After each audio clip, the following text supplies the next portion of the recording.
Hi, and welcome to this episode of John's Motorcycle Rescue and Review.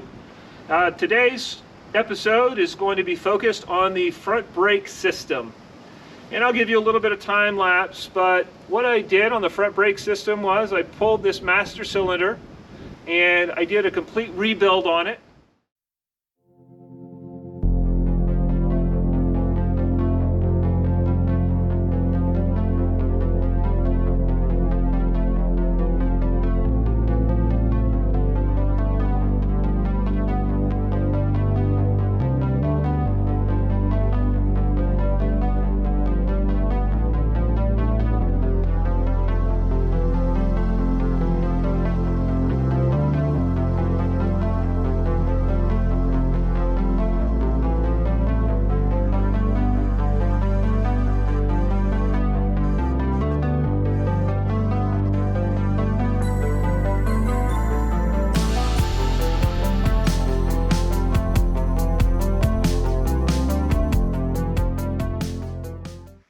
All right, I have the brake master cylinder off of the 1979 Honda CB750K barn find.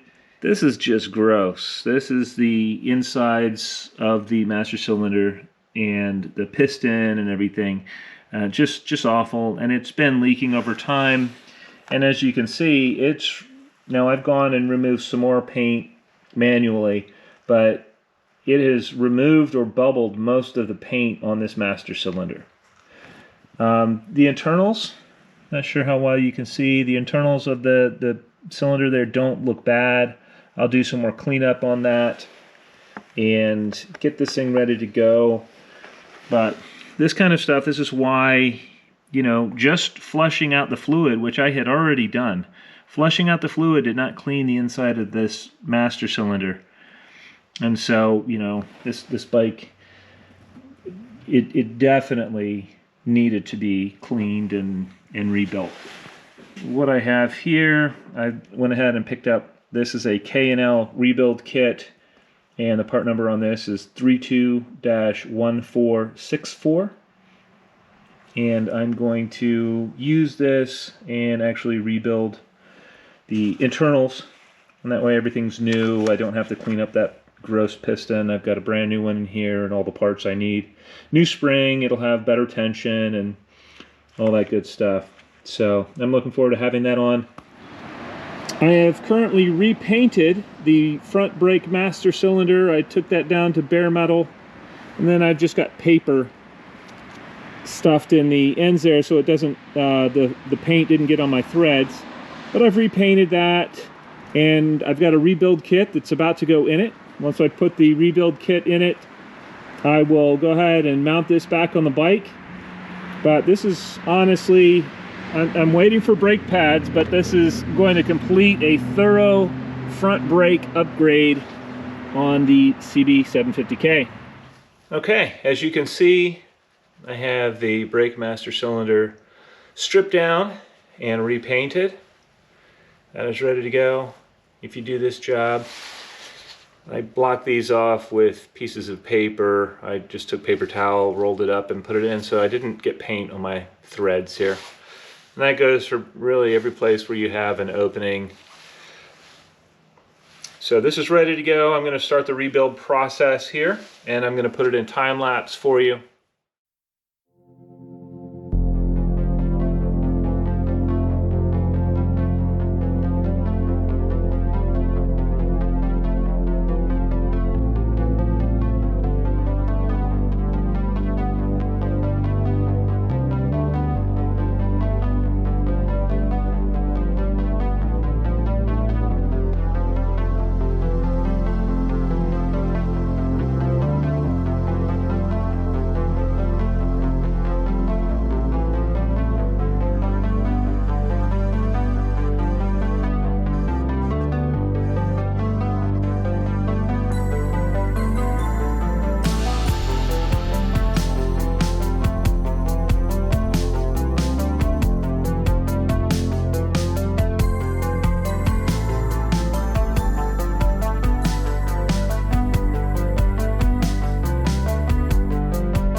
So there you have it. The master cylinder has been rebuilt and reconditioned, and it is ready to go back on the bike. You can check the functionality of it off the bike. It's always good to do that before you put it on.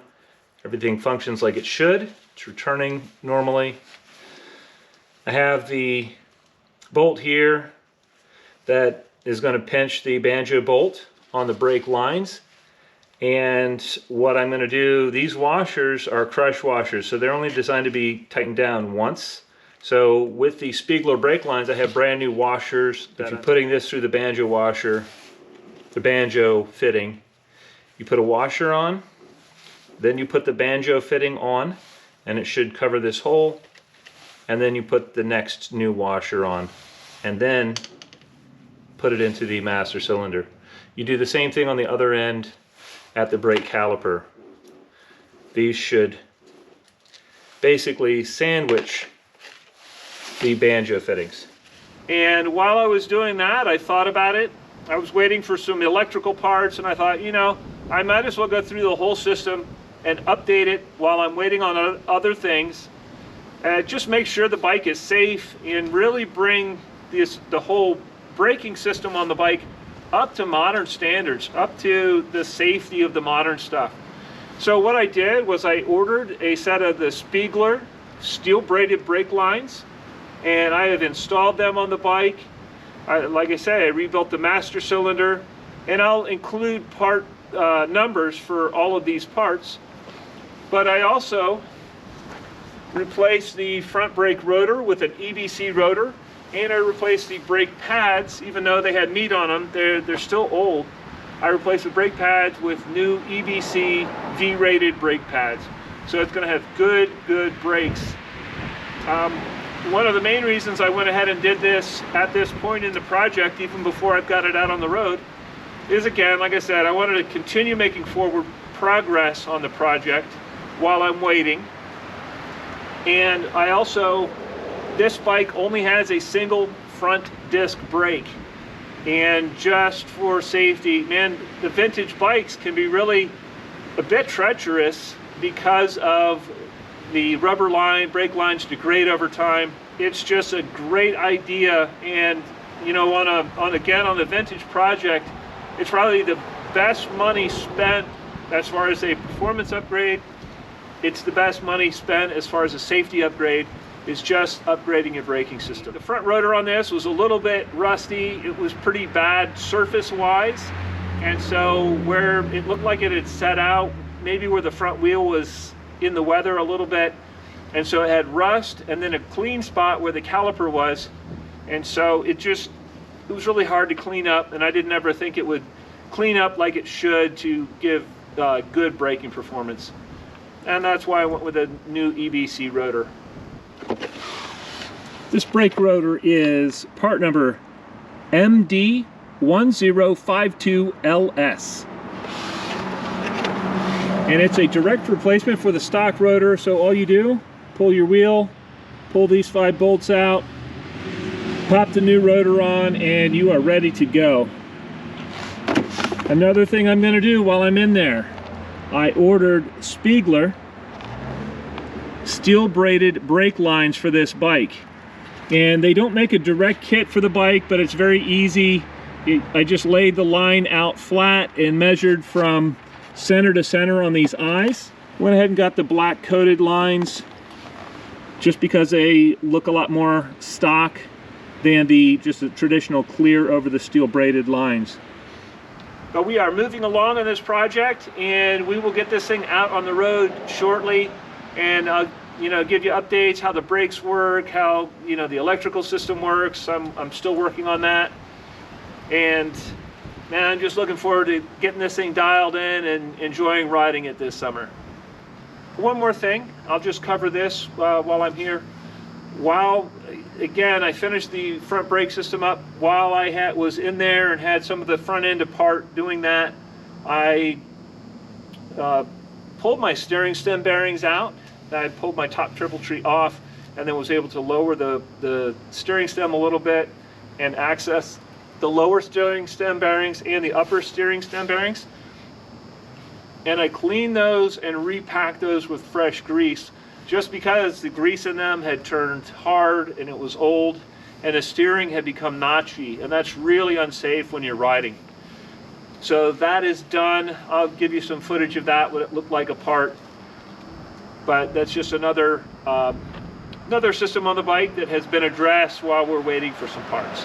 I have pulled the top steering bearing and I'm cleaning it. You can see, man, that's just old grease. And everything, you know, looks like it's going to clean up just fine. But when I lifted the front wheel off the ground and turned the steering from side to side, it was quite notchy. And what happens is, now I've cleaned this a little bit already. This is the lower bearing, but these races and these bearings get full of the grease hardens in them over time, and they may get a little bit of rust in them. I don't know if you can see the color of the grease. That's probably yellow grease to begin with, but you know, this thing has been probably never been re-greased since 1979. There's just a couple of little things that make a vintage bike feel old, and it's not necessarily just the age of the bike that's the problem. It's the, you know, the grease has gone bad in some things. The, you know, one of the major things is the brake lines go bad. And so, you know, you get on an old bike and it handles kind of funky, and then, you know, you got to hit the brakes and there's nothing but mush there. And you think, oh, well, that's just because it's old and there's no helping it. That's not the case. 9 times out of 10, it's the fact that, you know, things like this will drastically affect your handling and really make an old bike feel bad in the way that it handles. So I always do this on my vintage bikes. It's a real pain. As you can see, I have to disassemble like the whole front end to drop this out of here a little bit. It's going to be worth it in the end when I actually get this bike running and out on the road. And right now, I'm waiting on some parts, so it's like the optimal time to do it. I hope you enjoyed this video and found it entertaining and informative.